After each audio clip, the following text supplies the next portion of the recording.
بسم الله الرحمن الرحيم. الحمد لله رب العالمين حمد الشاكرين، الصلاة والسلام على سيد الأنبياء والمرسلين سيدنا ونبينا وشفيعنا ومولانا محمد وعلى آله وأصحابه الطيبين الطاهرين. قدرمنو اوریدونکو د ژوند د لارې د خپرونې مینوالو، السلام علیکم ورحمت الله وبرکاته. ستاسو روغتیا او خوشحالي د پاک رب نه غواړم، په دې هیله چې د صحت او عافیت جامې په تن ولرئ او خوشحالي مو په برخه وي. دا دی زه محمد یاسین فهیم د ژوند د لارې د خپرونې په وړاندې کولو کې ستاسو په خدمت کې یم، په دې هیله چې دا خپرونه ستاسو د پام وړ وګرځي.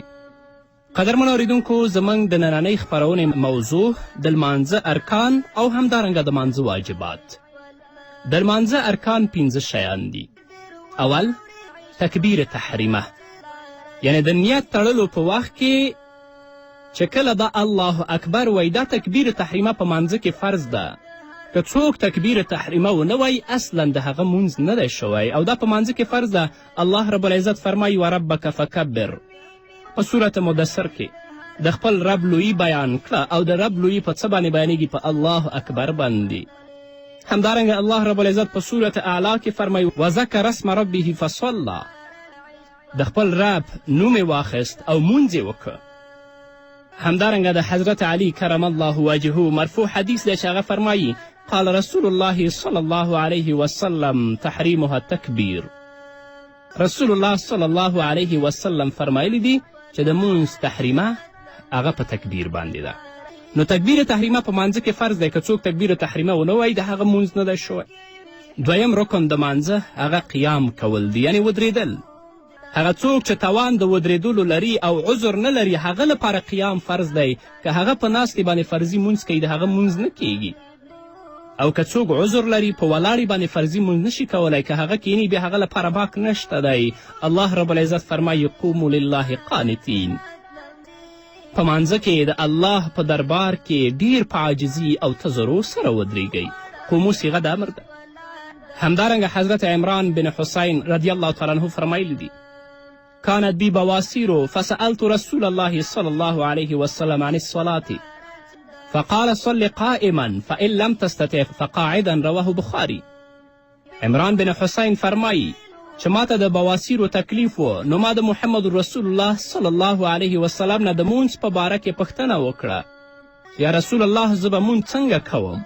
نو محمد رسول الله صلی الله علیه وسلم ماته وفرمایي چې مونځ په ولاړه کوه، او که په ولاړه مونځ نشي کولی نو په ناسته باندې بیا مونځ کوه، که توان د ولاړې بیا نه لري. نو که په تیاره کې، همدارنګه په موټر کې د ودرېدلو امکان وي، هلته هم ودرېدل فرض دي چې په ولاړه باندې مونځ وکړي. او د مجبوري په حالت کې چې ودرېدلی نشي، نو فرض مونځ هم په ناسته باندې بیا جایز دي، خو نفل بغیر د عذره په ناسته باندې هم کیږي. بغیر د عذره هم په ناسته باندې نفل کیږي. خو کوم ثواب چې الله رب العزت په ولاړه باندې درکوي، هغه ثواب بیا په ناسته کې نشته دی. دریم رکن په مانځه کې هغه قرائت کول دی. قرائت په مانځه کې فرض دی، یعنی د قرآن کریم یو برخه لوستل. فقرؤوا ما تیسر من القرآن.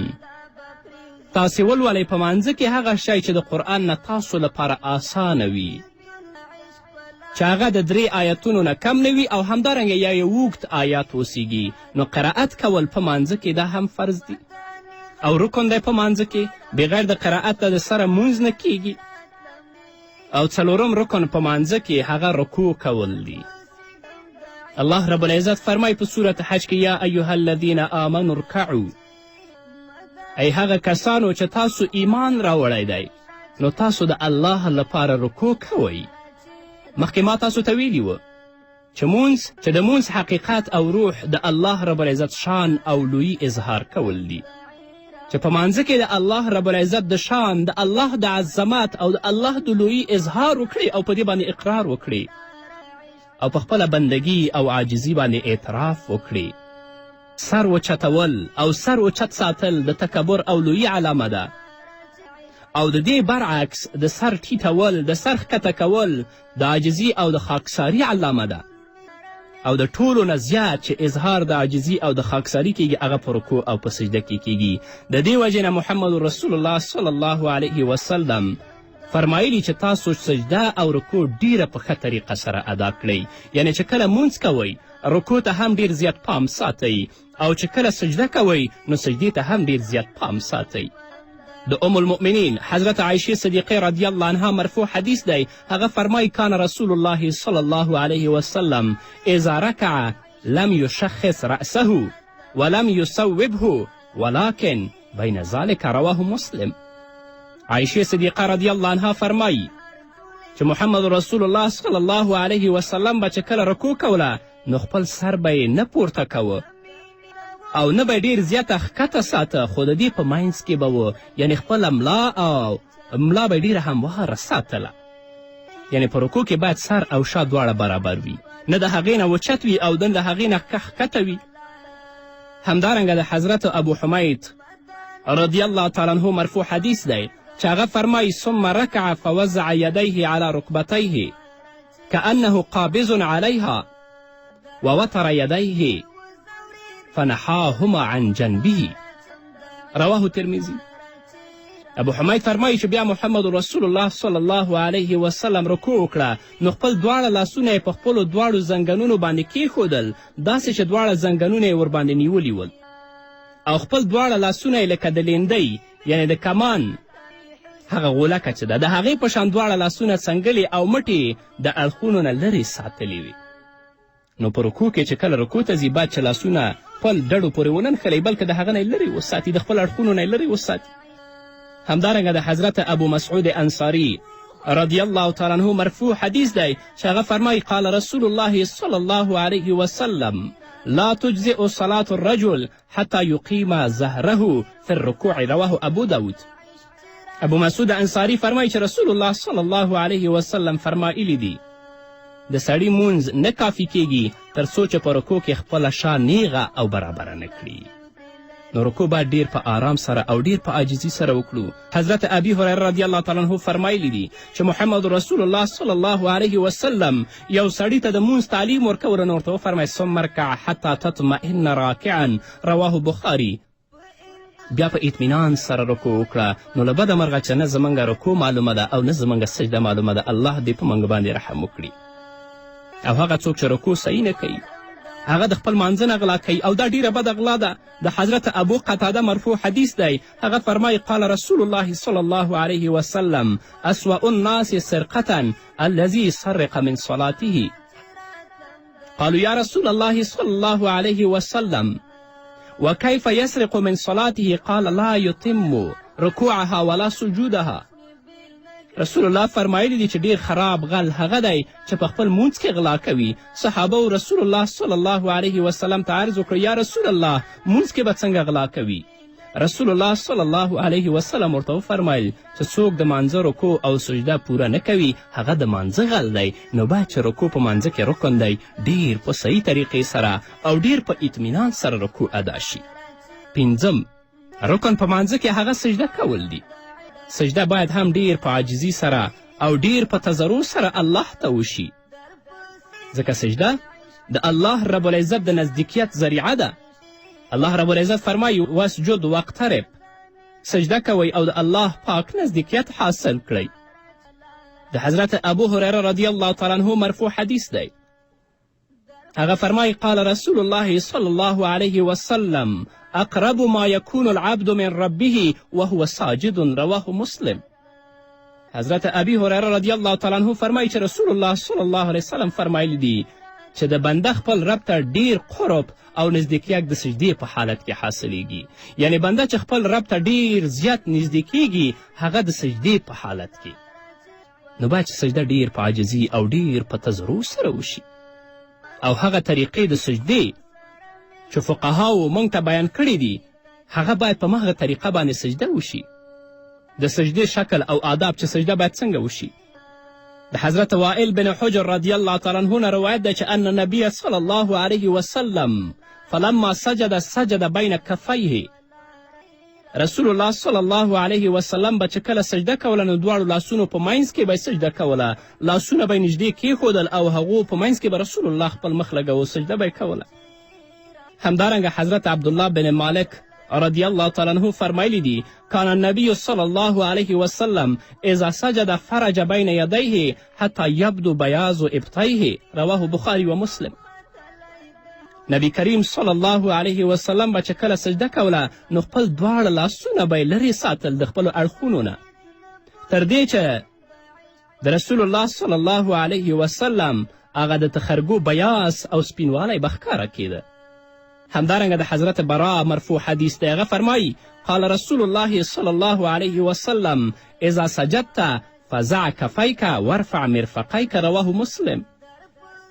رسول الله صلی الله علیه وسلم فرمایي چې کله ته سجده کوي نو د خپل لاسونه په ځمکه کې د خپل د لاسونو کفین یعنی د لاسونو تلې او خپلې څنګلې اوچت یې کړه. او ځینې زموږ ورونه دي چې کله سجدې ته سي لاسونه او څنګلې په ځمکه باندې لګولي چې دا ډېره سخته ګناه ده او مونځ مکروه کوي.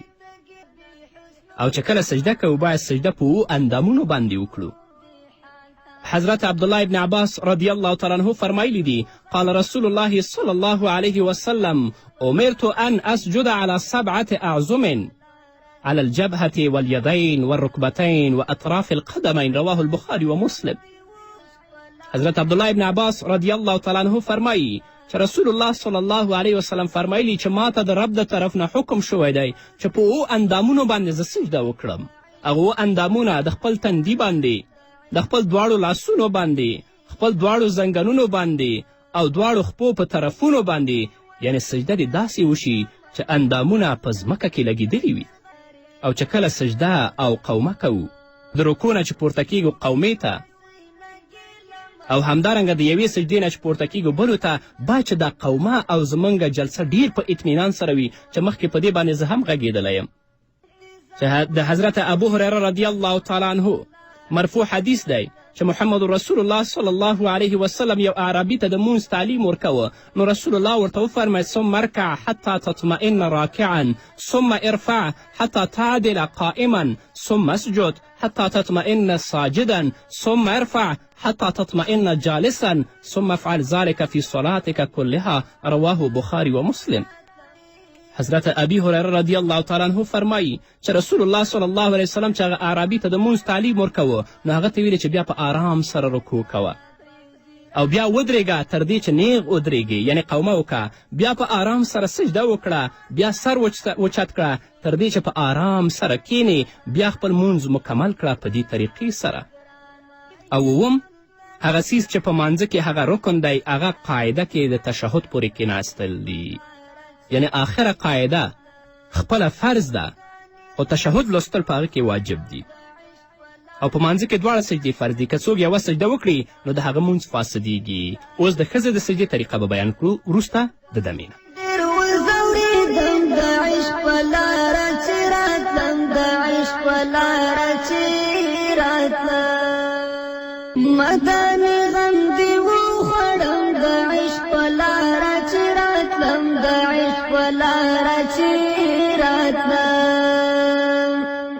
قدرمنو اوریدونکو بیا هم زموږ سلامونه او نیکې هیلې ومنئ. سجده خو په مانځه کې فرض ده خو د ښځې سجده او د نارینه سجده فرق لري. انشاءالله په نورو خپرونو کې به په دې باندې زه تفصیلي غږیږم. ښځه به ډېره خلاصه سجده نه کوي بلکې د خپله خیټه به د خپلو رنونو سره لګوي او وروسته د هغه د سجده وکړي. د حضرت عبدالله بن عمر رضی الله تعالی عنه مرفوع حدیث دی.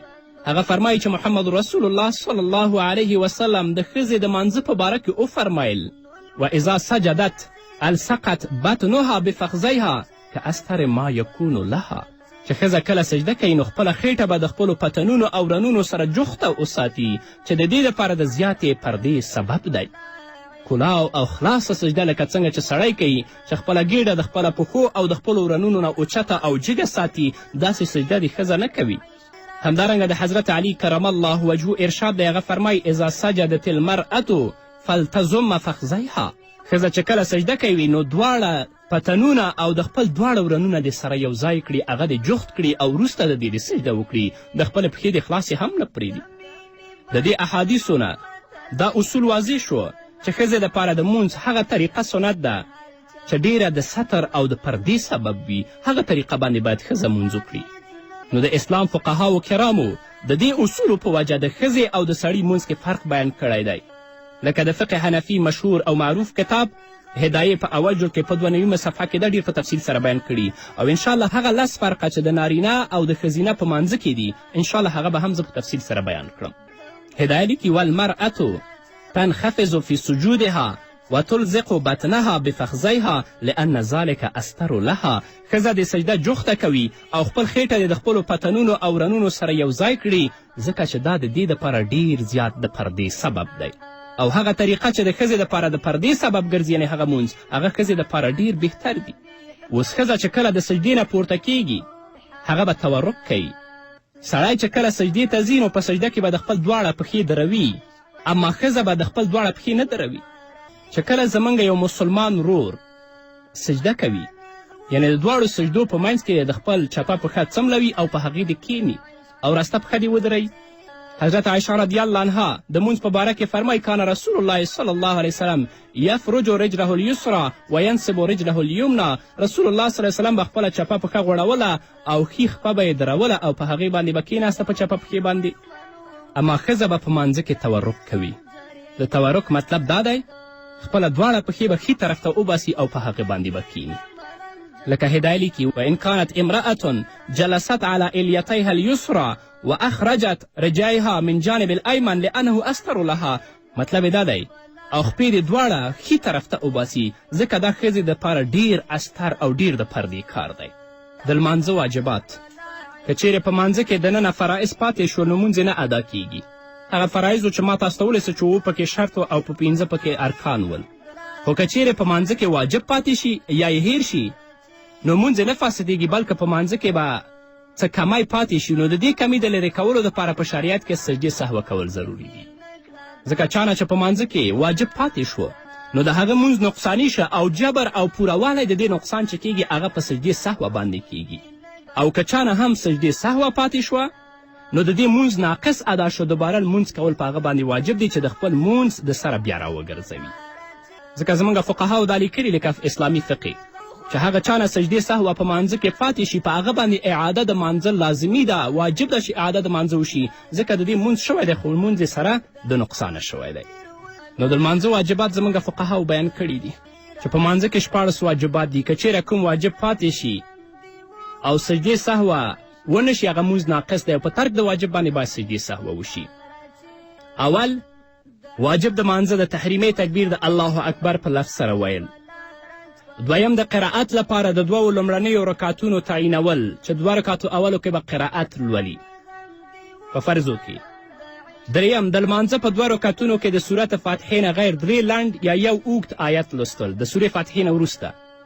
څلورم د الحمدلله لوستل د فرض او سنتو په ټولو منځلو کې یعنې سورې فاتحه په فرض او په سنتو منځونو کې په ټولو کې د دې لوستل واجب دي. پنځم د نفلو او وترو په ټولو رکعتونو کې د سورې فاتحې سره یو سورت یا 3 آیتونو لوستل دا هم واجب دي. او په فرض منځونو کې صرف په اولنیو 2 رکعتونو کې سورې فاتحه یا 3 آیتونه لوستل واجب دي. په 3م او 4م رکعت کې لوستل سنت دي ځکه چې رسول الله صلی الله علیه وسلم فرمایي چې د هغه چا لمونځ نیمګړی دی چې سورت فاتحه پکې ونه لولي. شپږم ټول ارکان پرله پسې ادا کول. که په یو رکن کې دومره تاخیر وشي چې د سجدې یا رکوع په اندازه وي نو سجدې سهوه په هغه باندې واجب ده باید تاخیر په رکن کې رانه شي. اووم له رکوع نه مخکې په سجدې کولو هم سجدې سهوه لازمیږي یعنې رکوع یې لا نه ده کړې او سجده یې کړې ده په دې باندې هم سجدې سهوه لازمیږي. اتم په رکوع او په سجده کې دومره ځنډ کول چې 3 ځله پکې سبحان ربی الاعلی وویل شي که له دې نه مخکې څوک رکوع یا سجدې ته ښکته شو نو د سنتو خلاف کار یې وکړ. هغه کسان چې زر رکوع او سجدې کوي د هغه لمونځ نه کیږي. په دې هکله صحیح حدیث هم موجود دی په اسلامي فقه کې لیکلي دي. نو په رکوع او په سجده کې باید دومره ځنډ وکړي چې هغه کې 3 ځلې سبحان ربی الاعلی وویل شي. نهم لومړی قاعده کول یعنې اول قاعده که 3 رکعتي وي یا 4 رکعتي وي په هغو کې اوله قاعده واجب ده.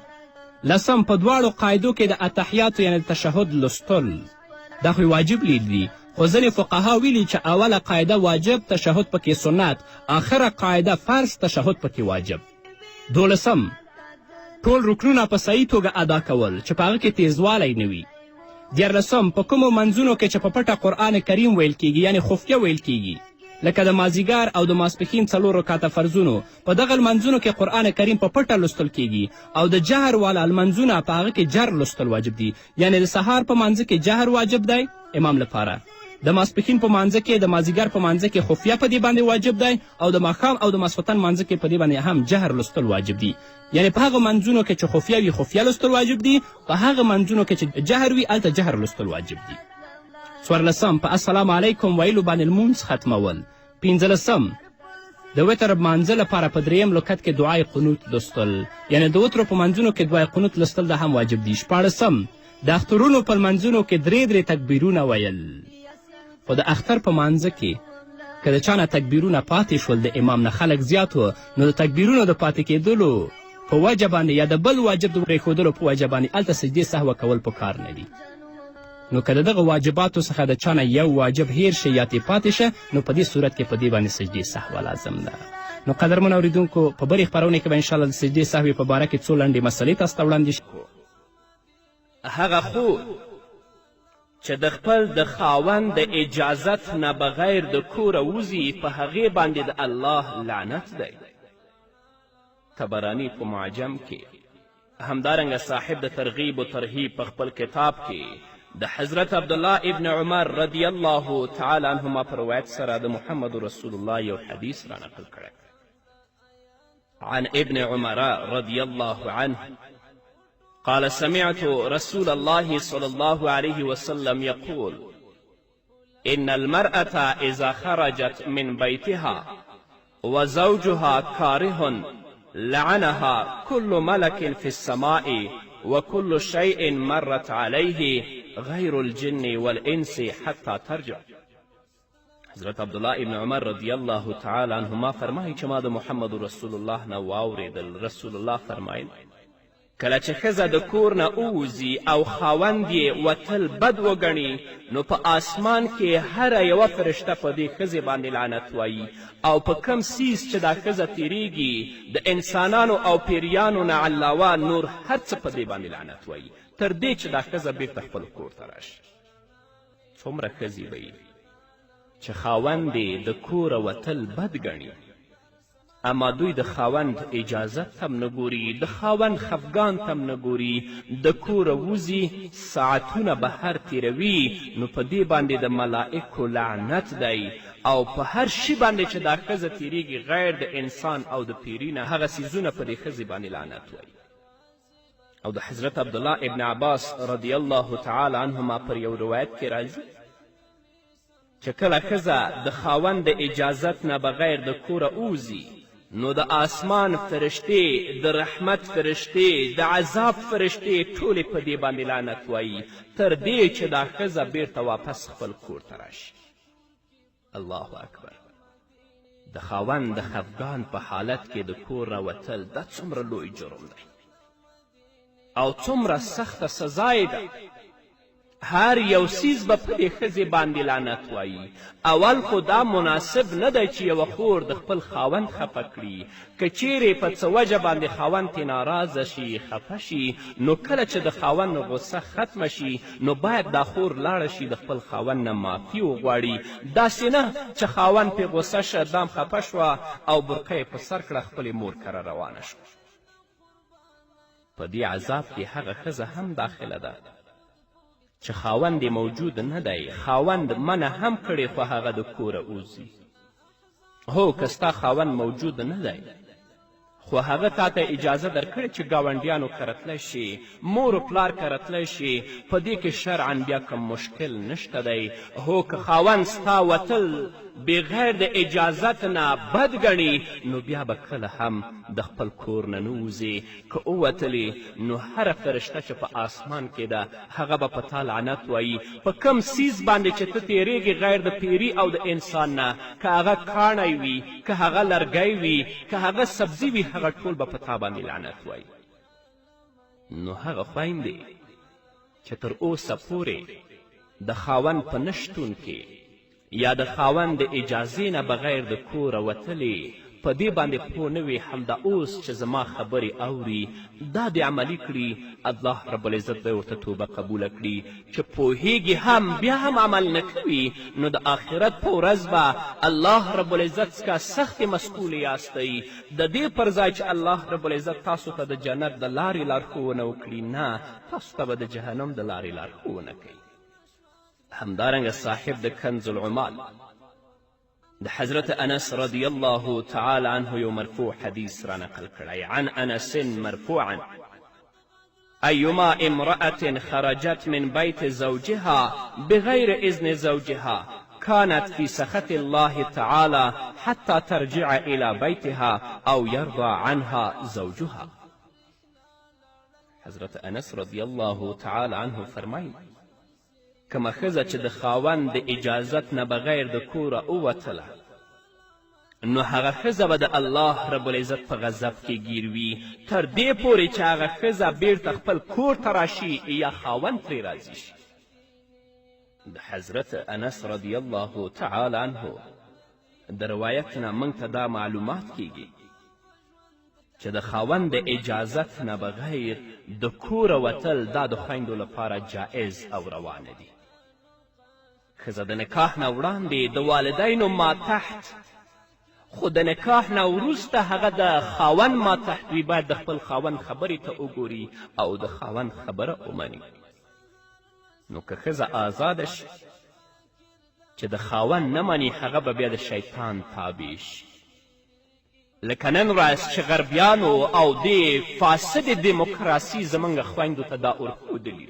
چې تاسو آزاد یاستئ دا په نوم آزادي ده دا د شیطان غلامي ده په دې کې الله درنه خفه کیږي محمد رسول الله درنه خفه کیږي آیا هغه حقوق چې الله او محمد رسول الله تا مسلمانې خور ته بیان کړي دي تا ته یې درکړي دي ته په دې باندې راضي نه یې چې ته د غربیانو نه حقوق غواړې هغه خویندې چې کوم حقوق د اسلام مقدس دین ورکړي دي په دې باندې بسنه نه کوي د غربیانو نه حقوق غواړي د ښځو د حق په نامه باندې غږونه پورته کړي دوی د په دې پوه شي چې د الله په ورکړه باندې راضي نه دي ځای جهنم دی جنت نه دی موږ او تاسې ویلي چې ډېر وخت د څه اختلاف د وجې نه ښځه ناراضه شي او خپلې مور کره لاړه شي یا نورو خپلوانو کره لاړه شي دا حرام کار دی دا د الله رب العزت د غضب سبب دی او والدینو ته او مور و پلار ته هم پکار دی چې هغوی خپل کور کې پرې نه دي ترې پوښتنه وکړي چې لورې ولې راغلې که د خپل خاوند نه خفه شوي وي باید هغه مور او هغه پلار خپله لور د لاسه ونیسي د خاوند کور ته راولي او که څه مشکل وي د ښځې او د خاوند ترمنځ هغه حل کړي دا نه چې مور او پلار د خپل خاوند په مقابل کې نور هم هڅوي دا تباهي ده دا بربادي ده دا د الله رب العزت د غضب سبب او لامل دی په اکثرو ښاریو کې ډیری خویندې د غربیانو د تهذیب او د تمدن نه متاثرې شوي دي هغوی دا وایي چې زموږ خاوند زموږ مساوي دی خپل ځان د خپل خاوند مساوي ګڼي د خاوند خدمت ماتحتي او برداشت داسې ښځې عیب ګڼي دوی دې په دې پوه شي چې تاسو د غربیانو د تهذیب او د تمدن نه متاثرې شوي یاستئ د محمد رسول الله خبرو ته غوږ نه ږدئ په تاسو باندې د الله غضب او د الله لعنت دی د الله او د الله د رسول د خبرې نه وروسته د خاوند اطاعت لازم دی په خور باندې د خاوند د اجازت نه بغیر د کور نه یو قدم هم بهر ایښودل دا د اسلام په مقدس دین کې حرام او ناروا عمل دی او کومه خورې چې کوي په هغې باندې د الله غضب او د الله لعنت دی څومره خویندې به چې د خاوند د اجازت نه بغیر ساعتونه حتی ورځې بیرون تیروي خو خاوند به پې خفه وي دا به خاوند ته بلکل اعتنا نه کوي د الله نه دې وویریږي چې د آخرت په ورځ به الله رب العزت دوی سره سخت حساب کوي نو ای د امت خویندو او میندو نن برداشت وکړئ اطاعت وکړئ تکلیف او پریشانی باندې صبر وکړئ. د کور نه بهر د خپل خاوند د اجازت نه یو قدم هم مه اخلئ. د الله په فرائضو باندې عمل وکړئ. سبا به د قیامت په ورځ الله رب العزت تاسو ته د راحت او د عیش و عشرت ژوند درکړي. الله به مو جنت ته ولیږي. همدارنګه هغه خور چې د خپل خاوند ته تکلیف رسوي، کومه حورې چې په جنت کې دي دې خور ته به دعایي کوي. د مشکات، د ترمذي او د ابن ماجه حدیث دی. راوی د حدیث حضرت معاذ رضی الله تعالی عنه دی. عن معاذ رضی الله عنه عن النبي صلى الله عليه وسلم قال لا تؤذي المرأة زوجها في الدنيا إلا قالت زوجته من الحور العين لا تؤذيه قاتلك الله فإنما هو عندك دخيل يوشك أن يفارقك إلينا. حضرت معاذ رضی الله تعالی عنه فرمایي چې محمد رسول الله صلی الله علیه وسلم وفرمایل کومه ښځه چې په دنیا کې خپل خاوند ته تکلیف ورسوي، نو د هغه چې په جنت کې کومه د غټو سترګو حوره ده، هغه وایي الله پاک دې تا مړه کړي، ده ته تکلیف مه ورکوه، ځکه دوی خو تا سره لږ وخت دپاره دي، قریبه ده او نږدې ده چې تا نه جدا شي او موږ ته راشي. وګورئ، کومه خور چې د خپل مسلمان خاوند ته په دنیا کې تکلیف ورکوي، هغه حوره چې په جنت کې د دې مسلمان لپاره ده، دغې خور ته بددعایي کوي. محمد رسول الله صلی الله علیه وسلم د دې حدیث نه موږ ته دا معلومات په لاس راځي چې ښځه د دې وجې نه چې خاوند کمزوری دی، بیچاره دی، مسکین دی، ضعیف دی، چالاک نه دی، نو ښځه بیا د داسې خاوند د حقوقو خیال نه ساتي، د داسې خاوند بې پروایي کوي، خدمت یې نه کوي. دا ښه خبره نه ده. د اسلام په مقدس دین کې دا ناروا او ناجایز عمل دی. داسې ښځې ته د جنت حورې بددعایي کوي چې الله رب العزت دې تا د خپل رحمت نه لرې کړي. ستا خاوند خو ستا سره د یو څو ورځو میلمه دی، بیا به تا نه جدا کیږي، موږ له به راځي، نو په دنیا کې ته ده ته تکلیف مه ورکوه.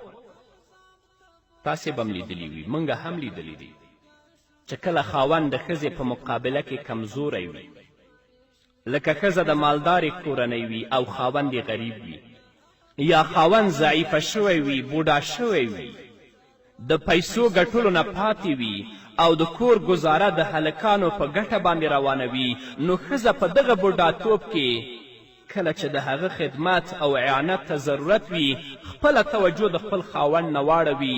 دا دومره خراب عادت دی چې د دې په وجه د جنت حورې داسې ښځې ته بددعایي کوي. په داسې وخت کې د خاوند خدمت خالص جنت حاصلول دي.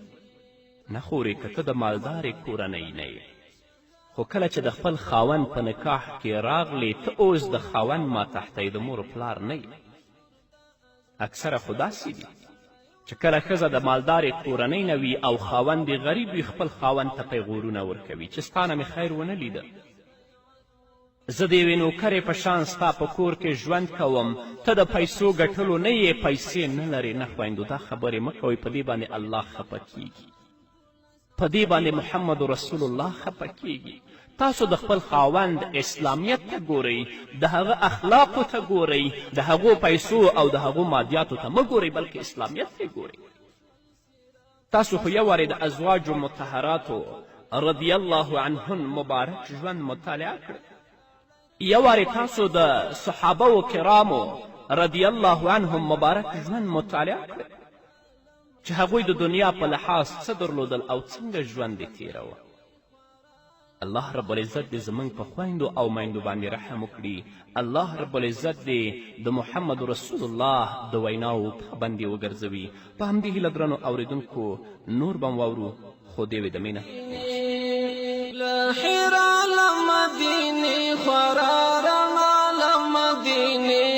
د توحید درنګینو جوړه دنیا لمدینې رڼا لمدینې رڼا لمدینې لاحرا لمدینې خورا رڼا لمدینې د توحید درنګینو جوړه درنو اوریدونکو بیا هم زموږ سلامونه ومنئ.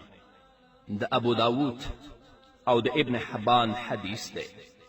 راوی د حدیث حضرت ابی هریره رضی الله تعالی عنه دی. عن ابی هریره رضی الله عنه قال قال رسول الله صلى الله عليه وسلم رحم الله امرأة قامت من الليل فصلت وأيقظت زوجها فصلى فإن أبى نزجت في وجهه الماء. حضرت ابو هریره رضی الله تعالی عنه فرمایی چې محمد رسول الله صلی الله علیه وسلم وفرمایل الله پاک دې په هغه ښځه باندې رحم وکړي چې د شپې پاڅي مونځ وکړي او خاوند هم ویښ کړي د مانځه لپاره. که خاوند یې انکار وکړي نو د خپل خاوند په مخ باندې اوبه وروشیندي تر څو چې هغه هم مانځه ته رابیدار شي. مطلب دا چې دومره نیک عمله بیبي وي چې په خپله هم عابده زاهده او تهجد ګزاره وي، په تلاوت او ذکر کې مشغوله وي او د خاوند هم د بیداره کولو کوشش کوي او د عبادت طرف ته پکې رغبت پیدا کوي.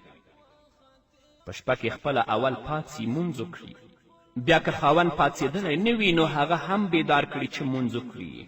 او آخره شپه چې د دعاګانو د قبولیت وخت دی، د الله رب العزت د قرب او مناجات وخت دی، د الله په دربار کې حاضري کوي، عاجزي کوي. که خاوند بیدار نشي نو صرف په وینا باندې نه پرېږدي، بلکې بیا د هغه د خوب تښتولو دپاره او سستي ختمولو دپاره د هغه په مخ باندې اوبه ورشیندي. داسې ښځه چې هغه د دین په کارونو کې د خپل خاوند مرسته کوي، د دین او عبادت طرف ته یې رابلي، ډیره مبارکه ده او داسې بیبیانې به ډیرې کمې وي. د زنانو په مزاج کې د شپې د عبادت تصور په کم ځای کې د ډیرې کمې خویندې به چې هغه شپې پاڅي او تهجد وکړي. نن سبا موږ وینو په خپلو کورنیو کې حتی چې مونځ کول ورته ګران او مشکل دي، تهجد خو پرېږده، د خاوند بیدارول خو پرېږده، خپله مونځ نه کوي. یاد ساتئ خویندو، د قیامت په ورځ به د جهنم معامله انتهایی عجیبه وي او ډیره به سخته وي. خاوند به نیک او متقي وي، ښځه به فاسقه او فاجره وي، نو خاوند به الله جنت ته ولیږي او ښځه به جهنم ته. دا شان ښځه به نیکه او پرهیزګاره وي، خاوند به فاسق او فاجر وي، نو الله به ښځه جنت ته واستوي او د خاوند به جهنم ته واستوي. لکه چې الله فرمایي کل نفس بما کسبت رهینه، هر یو نفس به په خپل عمل کې گرفتاره وي. نه خویندو، تاسو هم د الله رب العزت د اوامرو پابندې شئ، د محمد رسول الله ویناوې واورئ، عمل پرې وکړئ. تاسو هم ورونو د الله د حکمونو او د محمد رسول الله د سنتو پابند شئ. لکه څنګه چې په دنیا کې یو ځای یاستئ، همداسې الله رب العزت په آخرت کې او په جنت کې تاسو سره یو ځای کړي. نو کومه ښځه چې پخپله هم دینداره وي او خاوند هم دینداری طرف ته هڅوي، په دې ښځې باندې د الله رحمت دی. خو کومه ښځه چې د خپل خاوند ناشکري کوي، خپله هم بېدینه، د خاوند دینداری ته هم توجه نه کوي، په هغې باندې بیا د الله لعنت او غضب دی. صاحب د کنز العمال د حضرت عبدالله ابن عمر رضی الله تعالی عنهما یو مرفوع حدیث را نقل کړی. عن ابن عمر رضی الله عنه مرفوعا لا ينظر الله إلى امرأة لا تشكر لزوجها وهي لا تستغني عنه. حضرت عبدالله ابن عمر رضی الله تعالی عنهما فرمایي چې محمد رسول الله فرمایل الله پاک هغې ښځې ته د کرم نظر نه کوي، د رحمت نظر نه کوي چې د خپل خاوند شکر نه ادا کوي، او حال دا چې د خپل خاوند نه بغیر ګزارم نه کیږي. ستا خور خو د خاوند نه بغیر ګزارم نه کیږي، نو بیا ولې د خاوند شکر نه ادا کوي؟ د رسول الله صلی الله علیه وسلم په دې وینا کې دا راغلی چې د الله رحمت په هغې ښځې باندې دی چې هغه د خپل خاوند شکر ادا کوي. که د هغوی په کور کې څه مالی کمی وي، اقتصادي مشکلات وي، نو په خپل خاوند باندې اعتراض نه کوي. داسې نه وایي چې ته داسې او داسې، یا خپل خاوند ته ووایي چې کاشکې داسې کور مو وی. داسې اعتراض نه کوي چې خپل خاوند ته وایي چې زه خپل پلار په جهنم کې غورځولی یم، ډوبه کړی یم، زمون قسمت خراب دی، داسې غریب خاوند را باندې اوړېدلی دی. داسې قسم خبرې اترې د قسمت نه شکایت، د الله پاک په تقسیم باندې نارضایي او دا ټول د ناشکري کلمات دي. د همدغې ناشکري په وجه محمد رسول الله په بل حدیث کې فرمایي چې په جهنم کې به زنانه ډېرې وي او وجه د ډېروالي یې څه شی ده؟ تاسې په تېرو خپرونو کې واورېدلې چې دا اکثر د خپلو خاوندانو ناشکري کوي. یاد ساتئ خویندې چې قسمت او تقدیر الله پاک د خپلو بندګانو دپاره د هغوی د حال مناسب ټاکلی دی. څوک الله غریب پیدا کړي دي چې صبر وکړي، د الله رب العزت د رحمت نه ناامیده نشي. څوک الله رب العزت مالداره پیدا کړي دي چې د الله د نعمتونو شکر ادا کړي، غریبانو، کمزورو او فقیرانو سره مرسته او کومک وکړي. که د خاوند شکریه نه ادا کوي نو د ښځې او خاوند په منځ کې به د ناشکري په وجه چیرته هم محبت او مینه پیدا نشي، بس د شکایت ژوند به وي. نو هلته به مینه او محبت چیرته وي؟ ژوند به ګران شي. د خاوند بدلول څه آسانه کار نه دی. د دې وجې نه د الله پاک د طرف نه چې څومره مقرر وي په هغې باندې شکر وباسئ، په هغې باندې راضي شئ. سبا به تاسو الله رب العزت جنت کې داخلې کړي. که د شکر بدله دنیا کې میلاو نه شوه نو آخرت کې به یقیني طور الله رب العزت تاسو ته درکوي او الله رب العزت به تاسو جنت ته داخلوي. خو داسې خویندې چې ګزاره وکړي، صبر وکړي، د خاوند په مسکیني او په فقر باندې دا به ډېرې کمې وي. الله رب العزت دې زموږ خویندو ته هدایت وکړي. همدارنګه د قیامت په ورځ به الله رب العزت د خویندو نه د دې نه وروسته چې د مانځه په باره کې ترې پوښتنه کوي، د خاوند په باره کې به هم ترې پوښتنه کوي. صاحب د کنز العمال د حضرت انس رضی الله تعالی عنه یو مرفوع حدیث را نقل کړی. عن انس رضی الله عنه مرفوعا قال قال رسول الله صلی الله علیه وسلم اول ما تسأل المرأة يوم القيامة عن صلاتها ثم عن بعلها كيف عملت إليه. حضرت انس رضی الله تعالی عنه فرمایي چې نبی کریم صلی الله علیه وسلم وفرمایل د قیامت په ورځ به د زنانه نه اول د مونځ په باره کې پوښتنه کیږي او بیا به ترې د خاوند په باره کې سوال کیږي چې هغه سره دې څنګه معامله وه، معامله دې څنګه وه، خدمت دې ورته وکړه کې په مقابل کې ودرېدلې، ښکنځل دې ورته وکړه، بدې ردې دې ورته وویلې. د حشر میدان چې زړه به څنګه پکې تنګ وي. د عامو مسلمانانو نه که نارینه وي او که زنانه نو هلته به لومړنی سوال د مانځه وي. تا خور مونځ کړی؟ که دې کړی په وخت دې کړی او که دې کړی په خپل مانځه باندې پوه شوې چې زه پکې څه وایم او څنګه کوم. حضرت انس رضی الله تعالی عنه فرمایي چې نبی کریم صلی الله علیه وسلم وفرمایل د قیامت په ورځ به د ټولو نه اول حساب د مونځ کیږي. که دا صحیح و نو نور اعمال به هم صحیح شي او که په دې کې څه اخوا دېخوا و نقصان و نو نور اعمال به هم همغه شان وي. الله څخه به بیا ناکامه وي. ښځې هم په مانځه کې کوتاهي کوي. په ځانګړې توګه زموږ هغه خویندې چې لا تر اوسه واده شوي نه دي په کورنیو کې دي، الله دوی ته قوت ورکړی خو سره د قوت بیا هم دوی مونځ نه کوي. بعضې خو دا بانې کوي چې د ماشومانو د وجې مې جامې پلیتې شوي دي. افسوس چې دا بهانې به بیا د قیامت په ورځ تاسو ته په کار رانشي. چې کله سزا ورکړی شي نو هلته به بیا معلومات وشي. نو زموږ خویندو ته په کار دی چې د مونځ پابندې شي. په کور کې مشرانو زنانو ته یعنې زموږ میندو ته دا په کار دی چې د اول وخت نه جنکۍ په مونځ عادت کړي. د عمر په اول کې د مونځ د پابندي عادت د تمام عمر باقي وي. خو که په دوی په ماشومتوب کې خپلې لورګانې او ورېرې د مانځه پابندې نه کړې، مانځه سره عادت نه کړې، نو دوی چې څومره لویېږي هماغومره به د دوی بې پروایي د مانځه سره زیاتېږي. الله رب العزت دې زموږ خویندو ته هدایت وکړي. الله دې د خپلو حکمونو او د رسول الله صلی الله علیه وسلم د ویناو پابندې وګرځوي تر څو الله دوی د جهنم نه وساتي او جنت کې داخل کړي. په همدې هیله درنو اورېدونکو دا وه زموږ د نن ورځې خپرونه چې ستاسو درانه حضور ته وړاندې شوه. تر بلې خپرونې پورې چې زه بیا هم ستاسو درانه حضور ته راځم، تاسو ټول په لوی او بخښونکي الله سپارم. پاتې ژوند مو نیکمرغه، ښاد، بریالي